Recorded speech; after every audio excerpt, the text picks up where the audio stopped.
Hello and welcome back to the Volume Vegan Cooking Channel. I hope you are having a warm and joyous holiday season. I have another recipe that I'm going to share with you today that is perfect for the season, perfect to bring to holiday gatherings. This is a recipe that I was making for years to bring to my own family's Christmas get-togethers. And it is one that is always a huge hit, the kind of thing that everyone asks for the recipe to. This is a Pear-Cranberry Oatmeal Streusel Pie. And this is the first year that I'm making it as low calorie as possible while not losing any of what made it so popular. I'm just going to be honest with you guys and throw out a disclaimer to you right now. I left my pie in the oven for a little too long. I can't lie. And I'm still going to show it to you. Like so many people, things have changed a lot for me in the past couple of years and have been tighter since the pandemic started.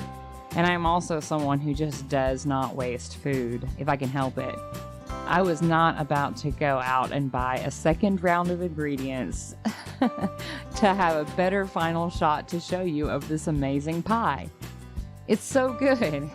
Trust me. Just keep a better eye on it than I did. And don't get it twisted, being a little darker brown on top than I would have liked for the camera does not mean that we did not enjoy every glorious bite of this incredible pie. So stick around. Now, preheat your oven to 350 degrees Fahrenheit. I'm going to start out making the streusel for the top. So I am putting together 3 separate quarter cups of gluten-free rolled oats here.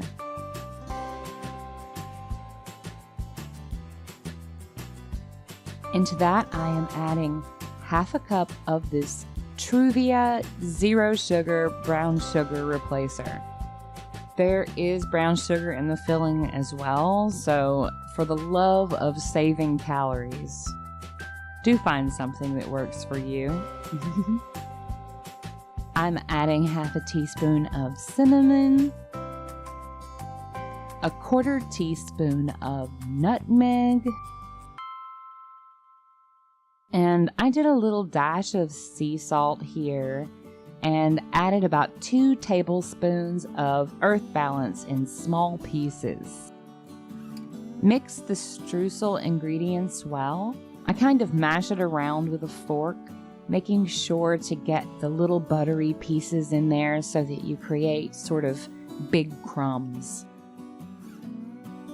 This is what it looks like when I am done mixing it around and am ready to set it to the side.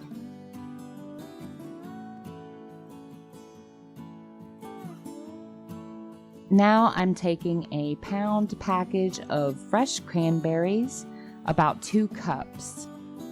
I have washed them and added them to a mixing bowl.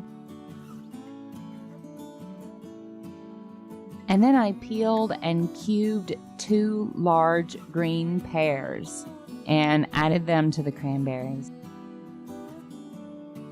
And I'm adding 2/3 of a cup of that zero sugar brown sugar replacer here. Keep in mind that pears are kind of high in sugar, so it's kind of good to balance things out the best that you can. And 2.5 tablespoons of the tapioca starch that I use.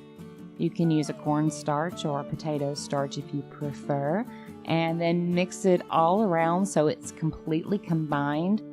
The juices of the cut pear are going to release, and as you're kind of moving everything around, and they're going to combine with the dry ingredients so that everything is nicely coated. You can kind of see this sort of milky glaze all over everything.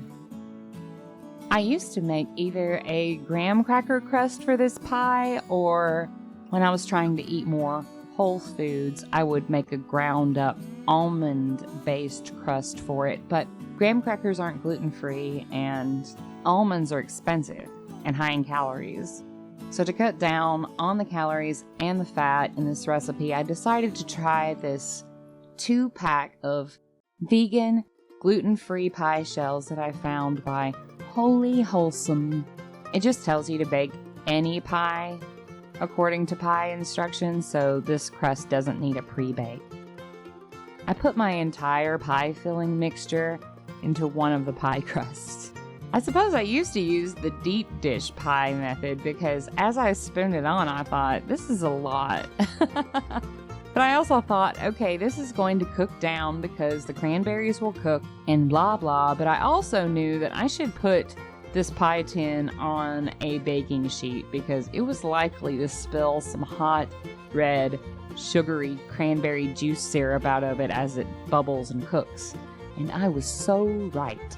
So my advice is to either make 2 pies out of this or make 1 pie, but don't overfill it, and then use the rest of the filling as some sort of delicious pancake topping or something.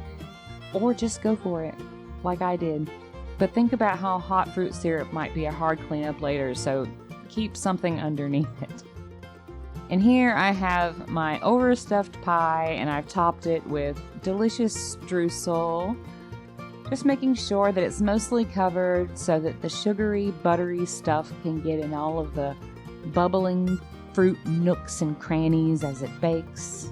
Bake it at 350 for 40 to 50 minutes, but for the love of all that is good and not a little burned, keep an eye on it to make sure that your streusel is browned without being too brown like mine is going to be, especially if you're bringing it to a holiday gathering or a potluck and not just eating a little pie every day at your house until it's gone like we were. And here is my slightly burned pie. As you can see, some of the oats on the top and a few exposed cranberries got a little extra crispy. So I picked off anything black before we ate it and enjoyed the rest of the extra toasty brown stuff. The telltale signs of it being overstuffed are all the way around the edges, but I kind of love that. I'm a crust person, and the crust side is my favorite side, and I love the way that the sugary fruit filling glazed and baked into those edges. The adventures of home cooking. This is traditionally a pie that I would serve with a scoop of vanilla bean, dairy-free ice cream, but in the spirit of keeping things a little lighter, I am serving it with some of the True Whip vegan whipped cream that I showed you in my banana pudding recipe video, which I think is 35 calories per 2 tablespoons per serving. So we could go a little generous with our whip on this low sugar, low fat pie. Thank you so much for checking out another one of my cooking videos. I hope that it helps when you're thinking of what to bring during the holidays. I hope that my making it a little too brown doesn't make it daunting for you. I was literally just like, oh, it's in there for almost an hour, boom.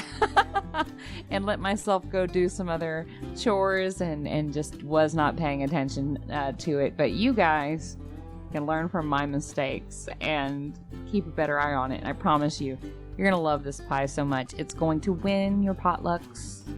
It's going to win your gatherings. So, please like and share my video with your friends. Get in the comments and tell me what you think. And of course, subscribe to my channel while you're here. Turn on those notifications so you never miss another one of my cooking videos. Have a wonderful week. Have some happy holidays. I hope you eat really good today. And I'll talk to you again very soon. Bye-bye.